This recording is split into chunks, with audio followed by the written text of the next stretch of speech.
Morning, everyone. My name is Damian Williams, and I'm the U.S. Attorney here in the Southern District of New York.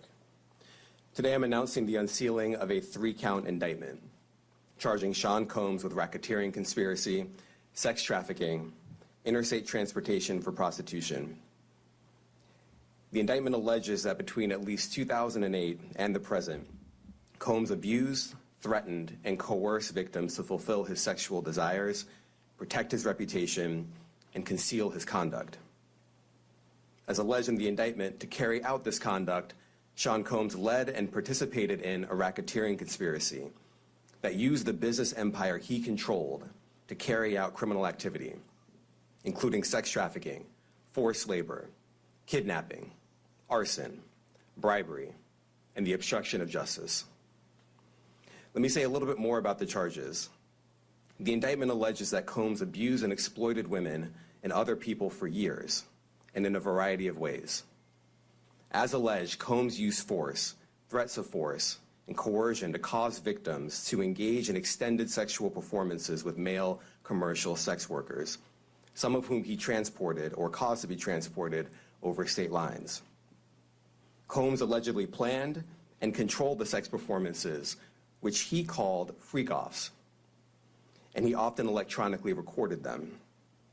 The freak-offs sometimes lasted days at a time, involved multiple commercial sex workers, and often involved a variety of narcotics, such as ketamine, ecstasy, and GHB, which Combs distributed to the victims to keep them obedient and compliant.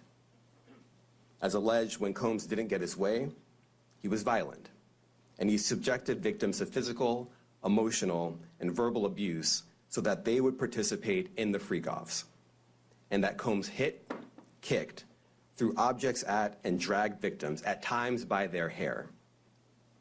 On one occasion in March of 2016, that conduct was captured on video and later reported in the media.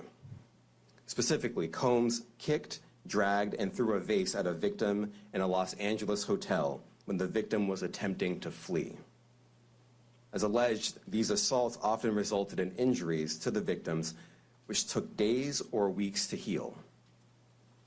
In addition to the violence, the indictment alleges that Combs threatened and coerced victims to get them to participate in the freak-offs.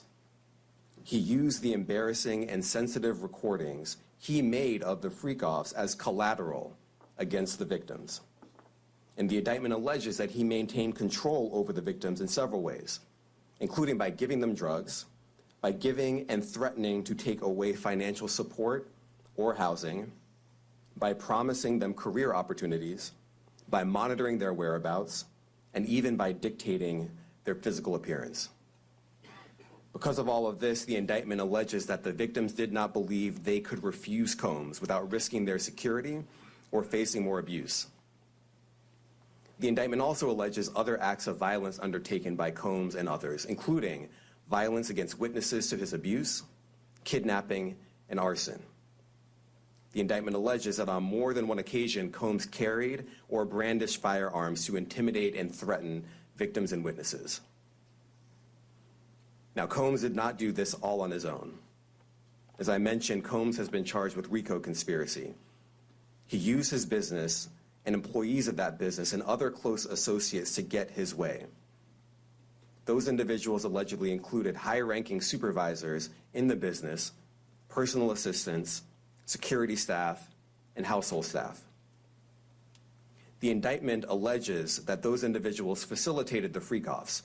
They booked the hotel rooms and stocked them with the supplies, including drugs, baby oil, personal lubricant, extra linens, and lighting.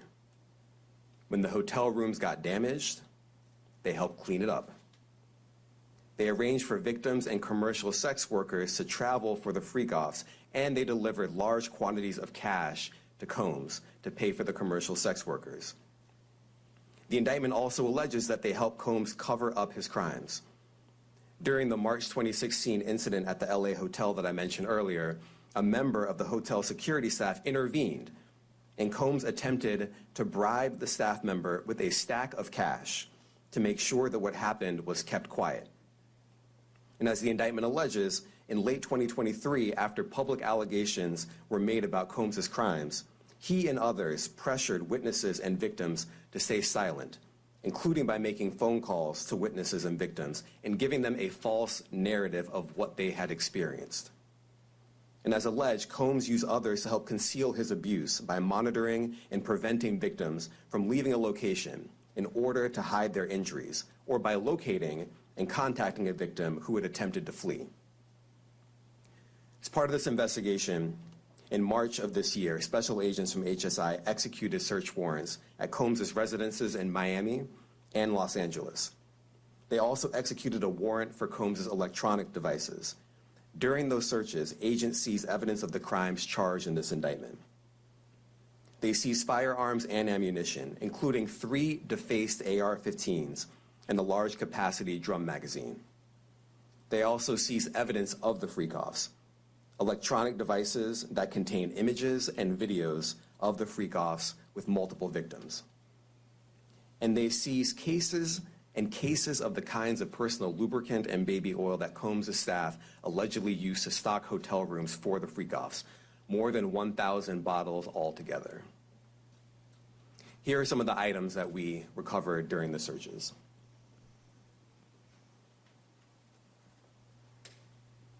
As you can see here, this is a drum magazine, large capacity, and it contains, I believe, 59 rounds. I mentioned as well that we recovered 3 AR-15s. This is a close-up shot of one of the AR-15s, and you can see right here the serial number has been thoroughly defaced. Another picture of more ammunition and parts of 2 AR-15s right there. Now, I want to be clear about 2 things. First, this office is determined to investigate and prosecute anyone who engages in sex trafficking, no matter how powerful or wealthy or famous you may be. No one should doubt our commitment on that. A year ago, Sean Combs stood in Times Square and was handed a key to New York City. Today, he's been indicted and will face justice in the Southern District of New York. Second, we are not done. This investigation is ongoing, and I encourage anyone with information about this case to come forward and to do it quickly. Anyone with information can call 1-877-4-HSI-TIP. I want to express my deep appreciation for the victims and witnesses who have used their voices and helped bring this criminal conduct to light. We would not be here without them. I also want to thank the dedicated case agents on the HSI Trafficking in Person Squad in New York. They have been with us since day one and have worked tirelessly on this investigation. They will continue to be invaluable partners to us. I also want to thank the incredible agents and analysts from SCNY who have also provided tremendous assistance on this case. I'm deeply grateful for their continued work. And finally, I want to thank the outstanding career prosecutors from SCNY who are handling this case. Meredith Foster, Emily Johnson, Chrissy Slavic, Madison Smeisler, and Mitzi Steiner, and their supervisors, Jamie Backleiter and Jacqueline Kelly. They are members of the Civil Rights Unit in our criminal division. We created the Civil Rights Unit when I became U.S. Attorney. I'm deeply proud of their work on this and so many other cases. I'll now take some questions. Eric Katursky, ABC. Thanks, Nick. Damian, thanks. The indictment describes aggressive, open, violent, hedonistic abuse that you say was recurrent and widely known. Why did it take law enforcement so long to intervene? How many women were victimized by Sean Combs, and how many others were involved? Look, our investigation is ongoing. We are committed to bringing justice to everyone who's been victimized by the defendant. I can't tell you why it took so long. I think the better focus is on the fact that we are here today. And we are committed to making sure that justice is done. Next question.